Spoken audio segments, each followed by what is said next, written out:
Hi guys, and welcome back to my YouTube channel. My name is Faith, and today we're going to be reacting to Ben Shapiro ranking Star Wars fame with the critical drinker. If you're new to my YouTube channel, you're highly welcome. Please do subscribe, give this video a massive thumbs up, comment, share, and all that good stuff. And with all that being said, let's just dive right into this video.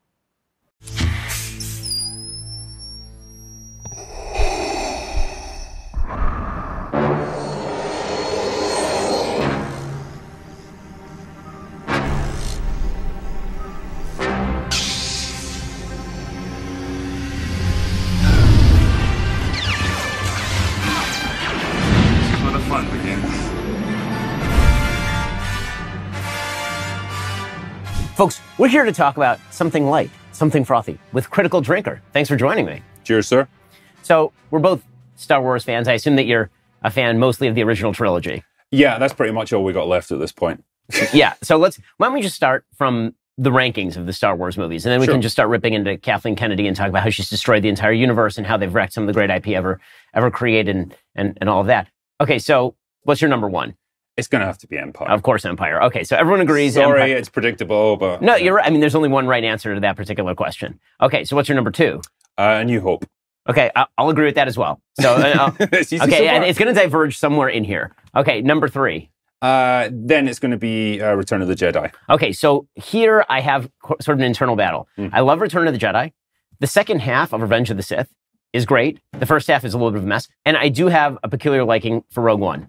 I think that Rogue One is a good piece of content. So I have to decide between those three, and it sort of varies based on the day. So I'm gonna go with Rogue One maybe here in place number three. Interesting. Yeah, I mean, I know why people have a lot of issues with Return of the Jedi, and I certainly do as well. I think we could all have done without those Ewok things.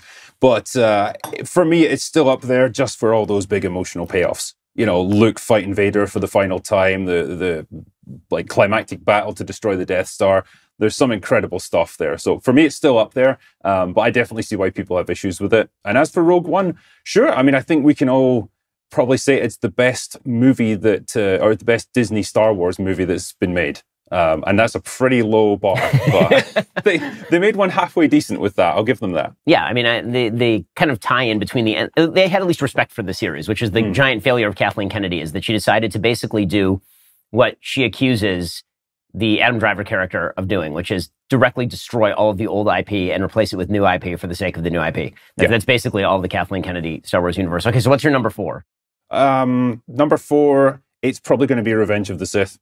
Okay. Again, there's definitely issues with all of the prequel trilogy, but I think if we're going to, rank them, that's probably the best of the bunch. I think that's where it gets the most mature, definitely like darkest in terms of emotional tone, and that's where we see Anakin finally become Darth Vader, and some of that stuff is incredible, and the lightsaber duel between him and Obi-Wan Kenobi, like we can all appreciate that, the sheer amount of work that went into that one. It's great. And Hayden Christensen, even now, he still hasn't missed a beat. He's still got those lightsaber skills. It's impressive stuff. Okay, so for me, I'll put Return of the Jedi at number four. So what's your number five? That's probably Rogue One for me. Okay, and for me, it's Revenge of the Sith. So our top five are very similar. We're just switching around a few places. Okay, what's number six for you? Is there a number six? Does it exist? It's not going to be any of the Disney ones. It probably would be Attack of the Clones, I think. Again, you're getting into like the lower tier of Star Wars movies now. But with that one, again, there was some good stuff to be found there. Just a huge amount of problems along the way. And definitely George Lucas shouldn't have directed it. But I like it enough that I would put it at that spot. I agree with you again there. I will say that Count Dooku is the unappreciated hero of the Star Wars universe. Count Dooku is right. Well, how can you not like Christopher Lee? I mean, his performance is incredible. And yeah, he was manipulated. He was a stooge to some extent, but yeah, he's a cool character. He wants to break away from a empire that's about to take full tyrannical form. Yeah, the separatists get a bad rap. I always wondered how in on this whole thing he really was. Yeah, I mean, he literally turns to Obi-Wan. He's like, Palpatine's the bad guy, and he's about to take over the whole thing, and Obi-Wan ignores him. So yeah, secretly still a Jedi, maybe. I don't know. And okay, number seven. Oh, okay. where do we go from here? It's either going to be The Phantom Menace or possibly Solo. I mean, this is rough now. And I'm not highlighting either of these movies as being good, but I'll probably go for Solo. Okay, I agree with you on that. It has like small moments. There's sort of very, very, very small moments, but they sort of exist. There's an attempt, maybe a little bit, to at least hat tip to the original trilogy, which I appreciate. But yeah, I agree with you. Okay, so I think we both are going to put Phantom Menace next. Now we're going to force you into the unenviable position of having to rank the Kathleen Kennedy Star Wars films. Okay. In terms of the one I hate the least, it's probably going to be The Force Awakens. You know, when I think about those three movies, TLJ still inspires like a gag reflex in me almost. That was a bad movie. And then The Rise of Skywalker was just a desperate attempt to build something out of the wreckage that Star Wars was. So at least with Force Awakens, there was something there. They could set up something. And I think a really great second movie might have improved our opinion of that film, because it did set up a lot of things. It's just the series didn't deliver on it. So for me, I'll put Rise of Skywalker here specifically because I'm so angry that Force Awakens set up the worst trilogy of all time. Fair enough. And the hype going in, like everyone was very hyped about this. They were bringing back original cast members, and the killing of Han Solo is unforgivable. It's legitimately unforgivable. Like I talked to my kid. My kids I have kids 9, 7, 3, and baby. The top two are huge original Star Wars fans. They've only seen the original trilogy, and they've seen the pre-Disney stuff. They've never seen any of the Disney stuff because I would never scar my children like that. It's just it's not worth it. And when I had to inform my son, he said, "What happens next in the series?" And I said, "Do you want that movie? Didn't happen." Yeah. Like, I'm not gonna. Instead, I'm reading him like the Timothy Zahn novels, where Han lives and Luke gets married and Mara Jade's in them. And they should have just done that. They should have just done all the Thrawn stuff, which now they're trying to do in Ahsoka. They're trying to bring back some of those characters. But the fundamental sin of killing Han Solo because he's a loser divorced dad who drives around in his 1967 Chevy with Chewie at the age of 65 or 70 is really, really quite terrible. And I remember being deeply upset by that, especially because if you grew up like I did with those tapes, and I wore out the VHS on the original Star Wars series.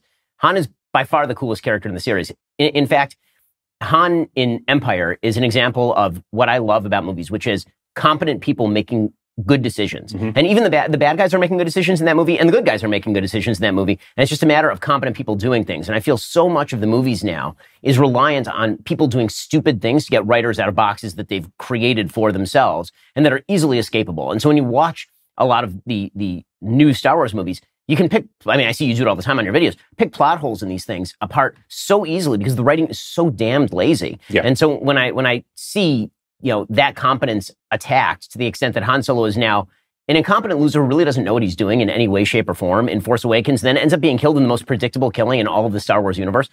It's so deeply upsetting. And for J.J. Abrams, who's the most derivative director working today, to be given the helm of that after being incredibly derivative with the Star Trek. They're like, what if we just get that guy and we'll do this here? But he has lens flare. It made me so viscerally angry, Force Awakens, that I'll at least give credit to Rise of Skywalker for trying to put the genie back in the bottle. It was not possible to put the genie back in the bottle, but at least it was an attempt to try and put something back together by calling on sort of the old IP that they had already killed, right? The end of the movie actually is what they were trying to do. It's like, here's our old IP, including Star Wars Rebels, including like all of it. Every Jedi you've ever seen, we love those guys. We know you don't like these guys at all, but we'll bring all those guys back for a brief moment in time. I've got a holiday gift idea that's sure to make you the hero of the season. Now, we all know the holidays can be a little bit hectic. The shopping, the cooking, the never-ending list of things to do. But fear not, because I've discovered a gift that's not just downright thoughtful, it's transformative. The gift of Genucell skincare. From now until Christmas, Genucell's most popular package has a special discount just for my listeners at genucell.com/Ben. Treat yourself and your loved ones to the absolute best skincare in the world. Those troubling forehead wrinkles, fine lines, skin redness, and yes, even a sagging jawline will disappear right before your eyes with Genucell's most popular collection. Genucell promises immediate effects. You'll see results in less than 12 hours guaranteed or your money back. Genucell sent a ton of product for the entire office. Our favorite thing about Genucell is how clean and natural their products are. They are simply the best. I know how good Genucell is because my family's been using it for like a decade, ever since I was first sponsored by Genucell at a local radio station. Then You know, I stopped doing that show. We kept using Genucel. You deserve to look and feel your best this holiday season. Go to Genucel.com/Ben. Get this incredible holiday discount. Every order today is instantly upgraded to free express shipping. That's Genucel.com/Ben today. Again, Genucel.com/Ben. I think the bit that made me laugh in the Rise of Skywalker was they obviously knew that a character like Rose Tico was horrendously unpopular. And so literally her first scene is just to say, I'm going to stay back at base and do some research. I can't get involved in this adventure.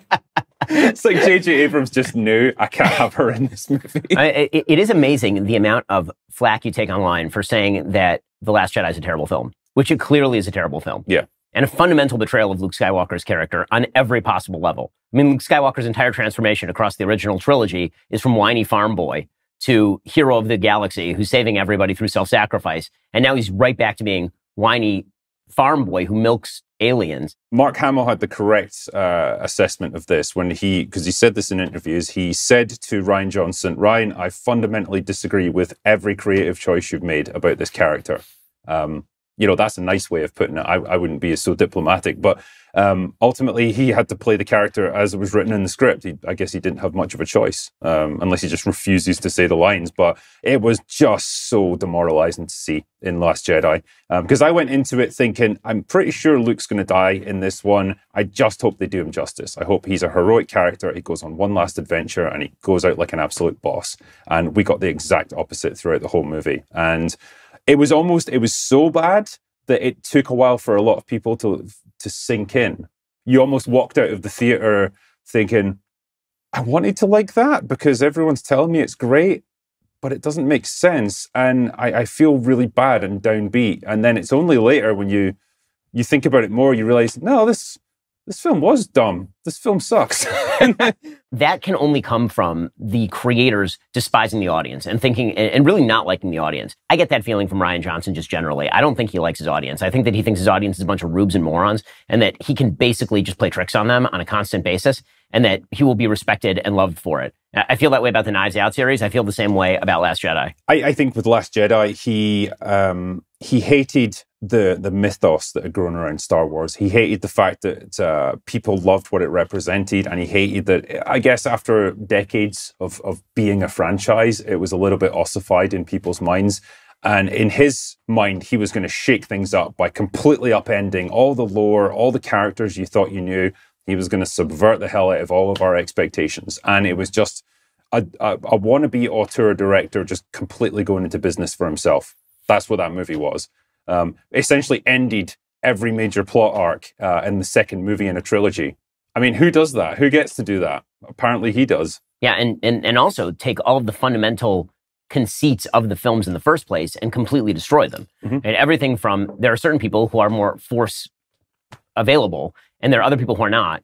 He just destroys that, and everybody, it turns out, has the Force. Yep. And not only that, the way that you access the Force is not through actual training and practice and books. The way that you actually access the Force is through just feeling things. There's something fundamentally wrong about taking somebody else's IP and ideas and corrupting them. It's pretty disgusting, frankly. I mean, it's like taking a great novel from the 19th century and then deciding that you're going to rewrite it, but with all of your own priorities attached, and you're going to carve the heart out of every character, but wear their faces around like Hannibal Lecter. Yeah, I mean, with something like this, obviously, if this had been an original story and people had no prior investment, no one would have cared that much. It just would have been another movie that sucked. But like you say, it's something that other, like, previous generations of writers and creatives made, and they've inherited it. And it's a franchise that was created by geniuses and inherited by morons, essentially. Morons with no respect for what they were working with. And that's why the reaction was as strong as it was. And it was great to see, because it's nice that people realized, you've had the wool pulled over your eyes with this one. So let's say that you were put in charge of the Star Wars franchise now. Disney decided that they'd destroyed the IP enough, and that was worthless, and you could buy it for $1. And so now you buy the IP. What do you do? What moves do you make? I would immediately resign and leave. It's unsalvageable at this point. I think probably the best way would be to decanonize the entire sequel trilogy and say everything that happened from Return of the Jedi onwards, we're starting fresh. And then I would use the expanded universe stuff. I would try and do justice to the Thrawn novels, and make Luke Skywalker the centerpiece of it before eventually handing it off to a new generation. Obviously, it's impossible to do now, but you know, it's the only way I could think to try and put things right. Yeah, I mean, the one thing that I thought was smart about Solo was the attempt to actually recast the character and maybe give him more adventures if that had been a successful film. The problem was that they decided to make Solo after Han was already dead in Force Awakens, which is like the stupidest idea of all time. So you kill off the character, so you know his future is to be murdered by his own son. Yeah. And then let's make a bunch of prequels involving him now that we're super depressed about him being killed off by his own son. But I agree. I said at the time that there were basically two fundamental things that they could have done that they didn't do. One is they could have just gone back and recast the entire cast. And everybody would have gone, okay, I mean, it's a new generation, totally fine. All right, like we're just going to pick up 10 years later and it's Thrawn and it's all the stuff from Timothy Zahn. And because there's a lot of great stuff there and you can work with that. The other thing you could do is theoretically you could fast forward 100 years or you could rewind 200 years because there's all sorts of good novels in the Star Wars series about Darth Bane and all that kind of stuff and Darth Plagueis. You can do all sorts of stuff there. They didn't do any of that. Instead, they decided to do the worst of all possible worlds, which is to legitimately gut the IP on behalf of new IP that no one cares about. You know, we talk often about like the cultural footprint that a movie makes, and the Star Wars is a perfect example. You know, you can go to pretty much anywhere in the world and say to people, you know, who's Darth Vader, who's Luke Skywalker, they're probably going to know. They're going to have heard the names just through like that cultural impact that it's had. You go to someone on the street and say, who's Rey? Or who's Poe Dameron? Or who's Kylo Ren? They're not going to have a clue. And most people aren't going to care. Like, there's no cultural footprint for those movies. They're not relevant because people didn't take to them. And that's why, you know, when Disney tries to theme their entire Star Wars theme park around this new trilogy of movies, no one's interested in going because it's not characters that they care about. Well, I really appreciate this conversation. This has been a great break from the world. And now I'll have to get back to, I think, talking about World War III. So I appreciate it. Good to see you. Thanks, man. Wow, guys, that was one amazing video to watch. It was so good to listen to two iconic men sit down and discuss about their differences, about the movies they like, and know much more about themselves. I really enjoyed listening to this video. I enjoyed watching it, and I'm sure you all did too. Tell me in the comment section what you think about this video, and if you're new to my YouTube channel, you're highly welcome. Please do subscribe, give this video a massive thumbs up, comment, share, and all that good stuff. And I'll be seeing you in my next video. Bye.